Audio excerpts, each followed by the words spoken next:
Salut! Vous aviez aimé les épisodes 1 et 2? Alors voilà le 3. Des trucs surprenants du ferroviaire avec explication quand il y en a besoin. Allez hop, on y va. Allez, on se lance. Avant tout, cette vidéo est sponsorisée par un partenaire que j'aime bien et avec qui le lien est fort. CyberGhost VPN. CyberGhost VPN. Oui bon ok, il le dit mieux que moi vu qu'ils sont leaders mondiaux. Dans la vie pro, l'outil utilisé par les conducteurs de train pour savoir où s'arrêter, à combien rouler pour être à l'heure, et tout plein d'infos, le document horaire, ici sur tablette. Et regardez en haut à droite. Et oui, c'est protégé par VPN. C'est comme ça que j'ai pris l'habitude de toujours avoir un VPN, y compris dans mes usages perso. CyberGhost VPN, c'est 9700 serveurs différents. Autant vous dire que pour vous pister avec ça, bon courage. Votre IP est masqué et vos données chiffrées. Et vu qu'il ne garde aucune donnée utilisateur, vous êtes absolument discret sur Internet. Que vous soyez en train de streamer, de télécharger des torrents, de jouer ou d'effectuer des achats, impossible de vous localiser, que ce soit par un hacker ou par un gouvernement. Un seul abonnement pour toute la famille, ça protège 7 appareils en même temps. C'est dispo sur toutes les plateformes et permet, en plus d'être protégé, d'accéder à des contenus pas disponibles en France. Par exemple, le catalogue Netflix ou Disney+ US, qui est bien plus complet que la version française. Et bien entendu, la réduction spéciale ici, moins 83% sur l'abonnement CyberGhost VPN, soit 2,03€ par mois. Et 4 mois gratuits en plus. Et si vous hésitez à faire partie des 38 millions d'utilisateurs à travers le monde, vous avez 45 jours pour être satisfait ou remboursé. Le lien en description. Voilà, on y va. Hop hop hop hop, pas si vite. Pas envie de me faire bloquer par YouTube moi. Alors avertissement. Les cascades que vous allez voir sont réalisées par des professionnels. Ne tentez pas de les reproduire. Y compris dans votre jardin, salon, terrasse, enfin sauf avec des trains miniatures. Et encore, faut faire gaffe, car parfois on croit comme ça, on le voit petit et en fait, c'est qu'il est loin. Donc non, ne tentez pas, c'est mal. Et le mal, c'est pas bien, et c'est pas gentil. Voilà, avec ça, ça devrait aller. Allez, on y va. Un blocage. Les freins d'un wagon se sont déclenchés sans que le conducteur veuille freiner. Et vu qu'il est peut-être très loin devant, il ne semble pas l'avoir détecté. Le risque, un incendie au bord des voies, un échauffement du wagon, et adieu les freins pour ce wagon. Un déraillement sur un passage à niveau, peut-être un problème de voie. Mais le truc hard, avec le bogie qui heurte le rail de devant et qui se bloque. Rupture d'attelage car trop de contraintes. Le wagon continue, poussé par les autres, le temps que les freins rentrent en action. Le freinage automatique. Gros dégâts. La même chose vue de l'autre côté du passage à niveau.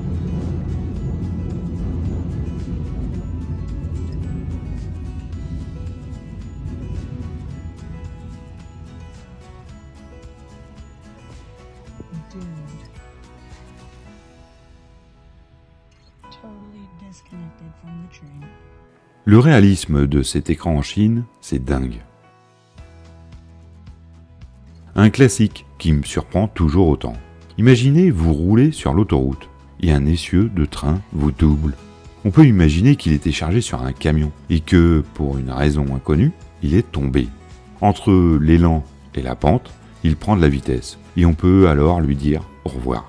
Vendre des trains à l'étranger, c'est parfois devoir les acheminer par camion ou comme ici, par bateau, selon les pays. Mais un train, c'est lourd. Et si les lingues cassent, fin du voyage. Retour au constructeur.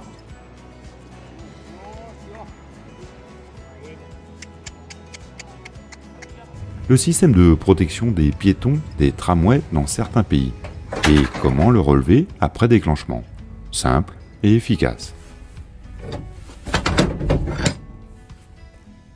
Machine à laver les trains Wish.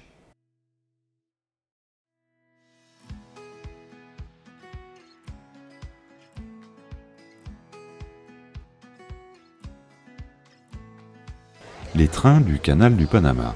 Ils servent à accompagner les navires et les aider à cheminer à travers les écluses. Il faut dire que l'espace minimal entre la coque et le mur est seulement de 60 cm, car les constructeurs des bateaux ont été au maximum des tailles possibles, afin de maximiser les cargaisons, et donc la rentabilité. De fait, ils ne peuvent pas manœuvrer seuls, et sont aidés par des trains, nommés mules. Car avant d'être des trains, c'était des ânes qui aidaient les bateaux. Bon, bateaux plus petits bien entendu. Aujourd'hui, 2 lignes de chemin de fer longent le canal. Les locomotives sont électriques, et à crémaillère pour franchir les fortes pentes.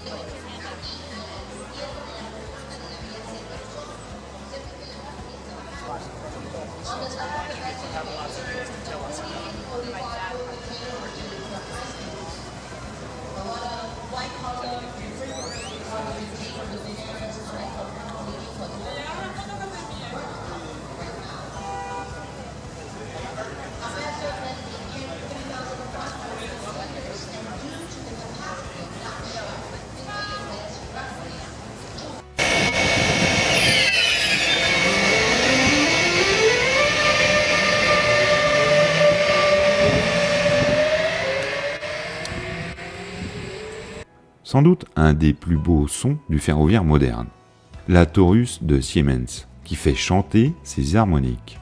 Et pour comparer, le son du TGVM, futur TGV, qui roulera en commercial en 2024 en France.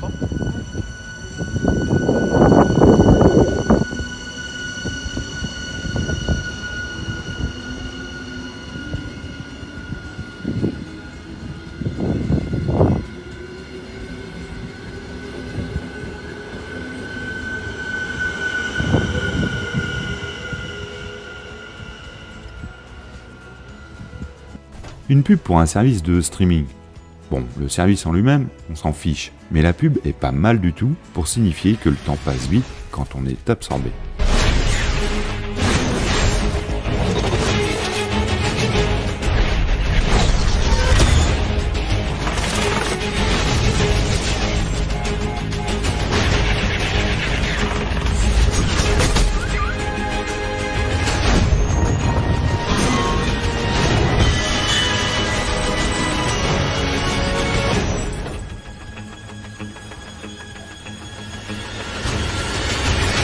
Pays de l'Est, Russie peut-être, un train bloqué par de la neige. Le secours est surprenant, mais ça ne s'arrête pas là.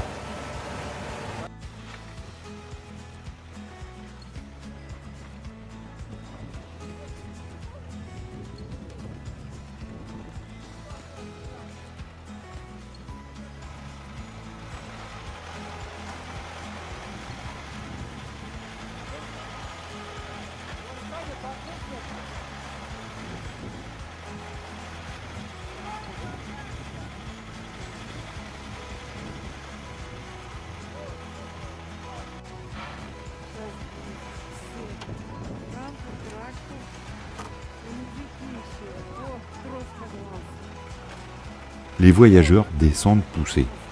Oui, ça peut aider. Mais si un jour on demande ça chez nous, non, on va laisser tomber. On ne demandera pas. On laissera tout sur place et on attendra des heures pour avoir un autre train ou des cars. Ça fera moins scandale. Il y a des tonnes de vidéos comme ça sur le net. Train déraillé qu'on remet sur ses rails avec des oreilles de cochon. Ouais, c'est le nom. Et non, on ne fait plus ça comme ça chez nous depuis des années, car ça abîme les roues comme le rail. Un jour, je ferai un truc pour expliquer comment on fait. Allez hop, encore un truc pour la liste des vidéos à faire.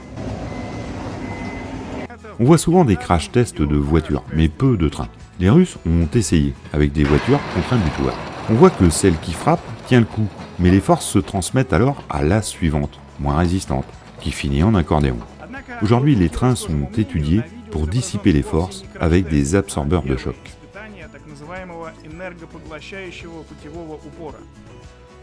En février 2023, de puissants tremblements de terre ébranlaient la Turquie. Voilà un exemple de résultat sur le réseau ferroviaire. Les cisaillements et compressions du sol ont complètement plié la voie.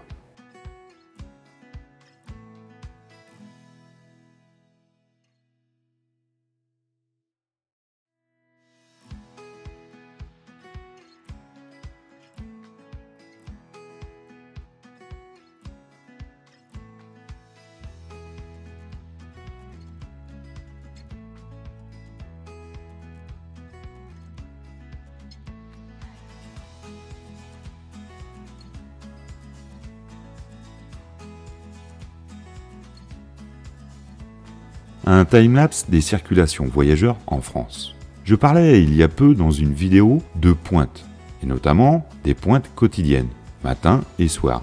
Et bien ici, elles prennent tout leur sens. C'est presque hypnotique.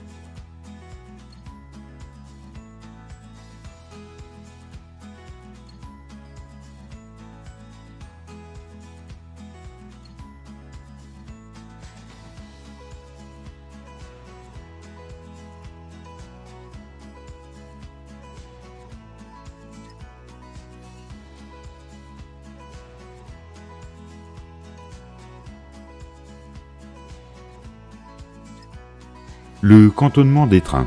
Avant qu'il y ait des signaux sur le bord des voies, c'était fait comme ça, à la main. Oui, un jour j'expliquerai tout ça. Mais sachez que c'est en partie grâce à ça que le train est sécuritaire. Bon bah là, ça me fait juste rire. Le véhicule rail-route de secours d'intervention méga urgente, mais pour les petites catastrophes. Arrêter un train avec une cale, ça se fait. Mais la cale doit pouvoir glisser pour le freiner, et pas être un mur qui bloque le bogie. Ici, on assiste au pire des choix volontaires.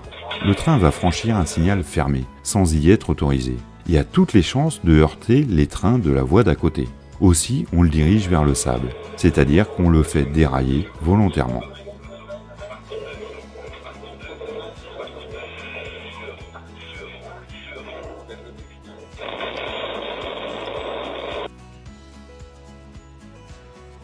Une voie qui avance et le paysage qui reste fixe? Ce n'est pas l'inverse normalement? Bon, en fait ici ils ont fait le choix étrange de tirer la voie pour la mettre en place.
Un extrait d'un film d'animation qui nous vient de Lettonie.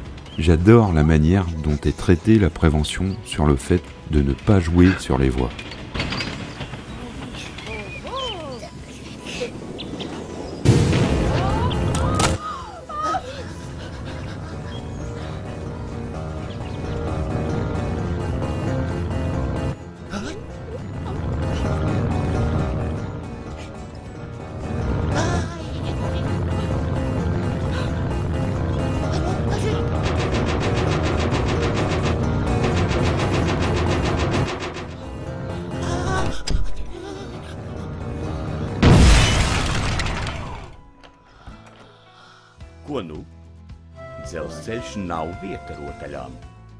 Chaque voie est désignée par tout plein de paramètres, dont le gabarit qu'elle peut accueillir. Là, semble-t-il, ce paramètre n'a pas été contrôlé. Ça va faire une belle facture.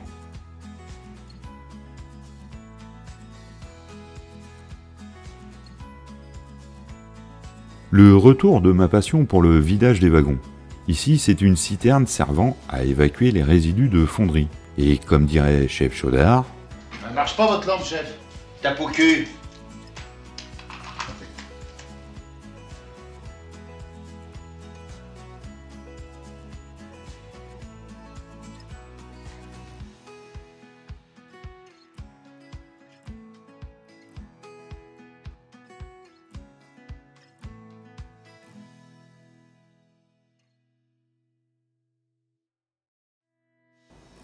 Et maintenant, la version officielle, vendue par le constructeur. Il ne tape pas au cul, lui, ça a moins de charme. Ici, c'est un système plus évolué, fait de galets sur le wagon et de guides autour de la voie. Les galets suivent les rails guides, et ça fait basculer la benne.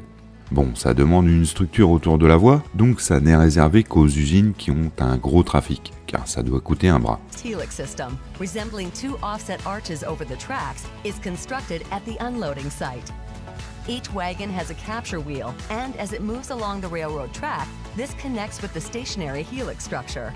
The wagon is then gradually tipped over and back again in a single smooth motion, without the need for stopping or slowing down for each individual wagon. The helixment costs. A complete unloading system for the Helix costs 1/7 of what a rotational wagon system costs. Furthermore, when each wagon is tipped over, its own center of gravity ends up loading weight onto the Helix, thereby pulling the entire train forward and saving energy. The Helix unloading system does not require a deep unloading site, and the wagons were efficiently manufactured thanks to prefabricated parts in combination with laser hybrid welding. Faire un reportage sur le train en se plaçant au milieu des voies, il fallait déjà y penser. Je dérive un peu, mais j'en profite pour avertir encore une fois les passionnés. Faire de belles images, c'est bien, mais rentrer en vie après, c'est mieux. Alors respectez les distances de sécu. Arrachage pantographe de tramway. Il a dû accrocher un truc cassé sur le fil de contact. Et paf, adios.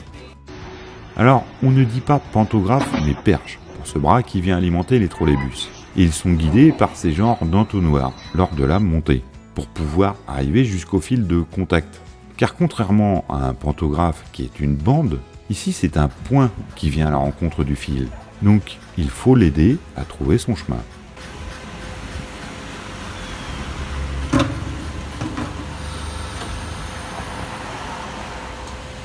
J'aime toujours ces points de vue depuis la voie, et forcément ce n'est pas recommandé d'aller y voir soi-même. Donc une caméra fixée à la traverse et hop.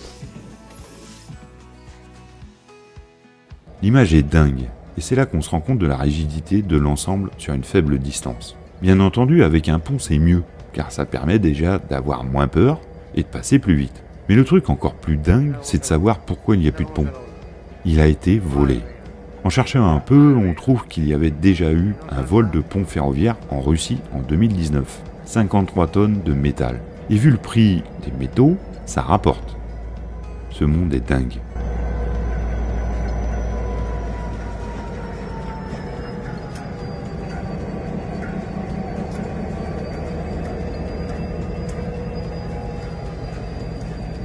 Hostia, cómo dobla. Hostia, ahí cómo dobla también.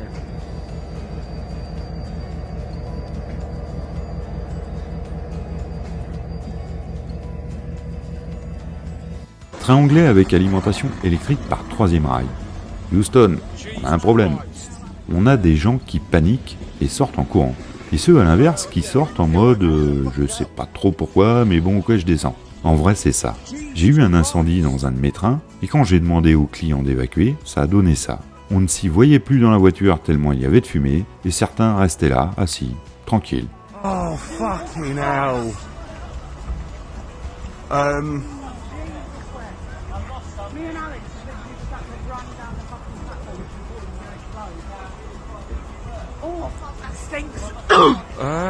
Yeah, so they're gonna need to... On a souvent des remarques sur des vidéos de trains apparemment neufs, qui sont tirés par des locomotives d'un certain âge. Alors non, ce n'est pas du secours, mais simplement de l'acheminement de matériel qui n'a pas encore reçu son autorisation pour rouler en autonome. Ou par exemple, de matériel neuf qui ne doit pas être conduit avant livraison au client. On laisse donc souvent les plastiques de protection au siège et autres équipements internes. Bon bah là, ils ont tout laissé. Et ça va rapidement poser problème, car ça pendouille autour.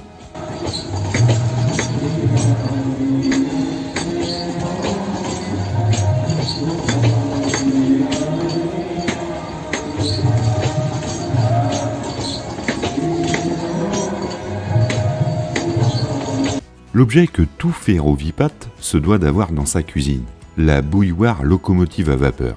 Plus tu chauffes, plus ça tourne vite. So it looks like a teapot. There's a little latchet over here, so the pressure can build up. A little bit different compared to a couple of the other ones I put to the test. It's supposed to spin and make noise. There you go. There you go. Just needed a little bit more flame. Oh yeah, now it's going. Beautiful. Check this out. Wow, this... Là, c'est le combo oreille de cochon, mais en plus tiré sans doute par une locomotive dont l'attelage n'est plus viable. Alors ils font avec les moyens du bord. Un câble. Imaginez l'état des roues après ça, à rouler sur le ballast, se prendre les oreilles de cochon. On comprend mieux pourquoi on ne le fait plus en France.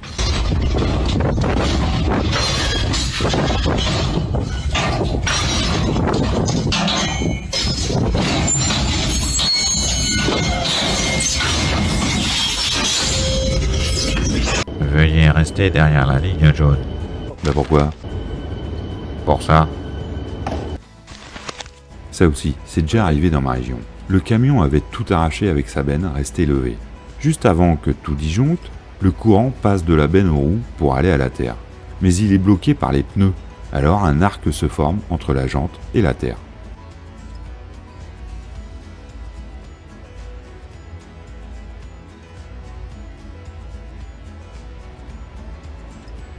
On remarque à la fin que le passage à niveau se ferme, donc soit un train arrive, soit la disjonction a en plus fermé la zone courte du PN. Il n'y a pas que les enfants que le train amuse.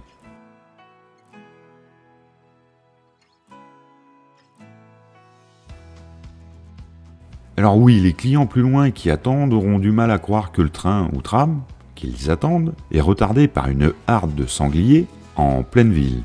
Mais ça aussi, ça arrive. Tout ce qui peut arriver, arrivera, y compris et surtout ce qu'on ne peut pas imaginer. Ici, on signale, et en attendant une intervention, on avance, à la vitesse des animaux, en priant pour qu'ils continuent dans le même sens.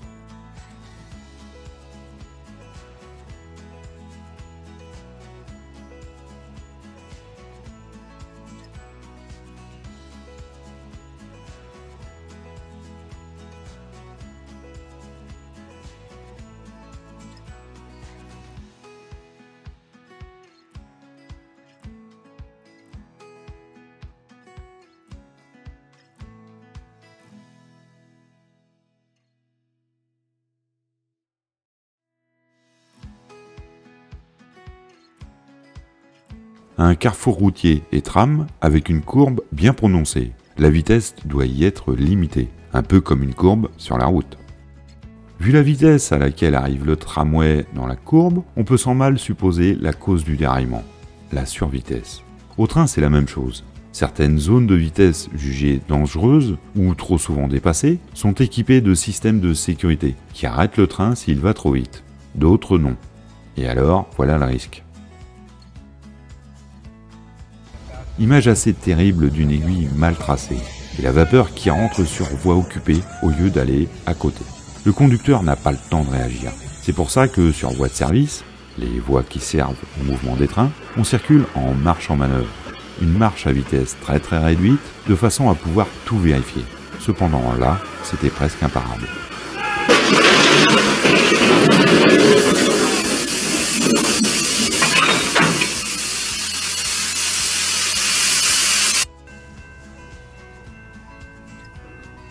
Le train, qui est sans doute ralenti par des signaux, avance doucement. Et en fret, quand on reprend la traction, il faut y aller doucement, car des à-coups peuvent se former dans les attelages, qui sont volontairement moins tendus qu'aux voyageurs. Et un à-coup, c'est un pic de contrainte, avec risque de rupture d'attelage. La vidange brutale de la conduite d'air remplit son rôle, en arrêtant les deux parties du train. Voir ma vidéo sur le freinage des trains.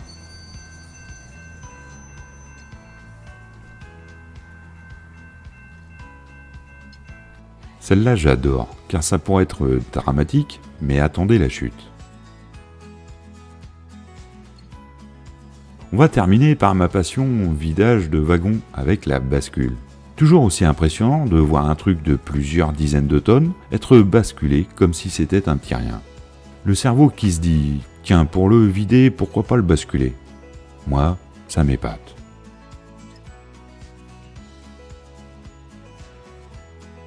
Bon bah voilà, c'était l'épisode 3 qui vient meubler l'été. Dites-moi en commentaire si vous voulez d'un 4, j'ai encore de la matière. Abonnez-vous aussi, afin de ne pas le louper si jamais je le fais.